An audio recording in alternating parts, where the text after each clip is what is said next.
For years, we've known that dieting, extreme dieting known as caloric restriction, has led to longer, healthier lives in lab animals. The proof? These very old and very fit monkeys at the University of Wisconsin. Looking at two monkeys that are about the same age, which is 28 years old, which is about a year past the average lifespan of rhesus monkeys. At the National Primate Research Center in Wisconsin, Professor Rick Weindruck suits up and shows us the results of nearly a career's worth of research.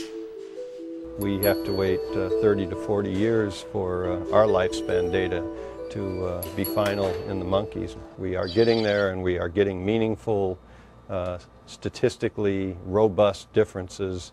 Colleagues call him the most patient scientist in his field.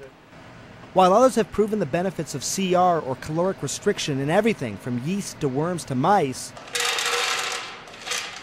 for decades Weindruck has been studying its effects on monkeys, with their longer lifespans and their similarities to humans. The one on the left has been subjected to caloric restriction roughly for the last 20 years since the experiment began. This animal is eating 30% fewer calories than it ate prior to the start of the study. Since it was first stumbled on in the 1930s, CR has been a foundation in aging research. Researchers say this type of calorie cutting seems to turn on a sort of genetic survival switch. We think it's really quite clear that for the large majority of the monkeys on calorie restriction, they look younger than those on the normal diet that are the same age. But Weindruck says its benefits are much more than just skin deep. And we're seeing roughly a 4 times greater risk of developing age-related diseases in the animals on the normal diet as opposed to those subjected to caloric restriction.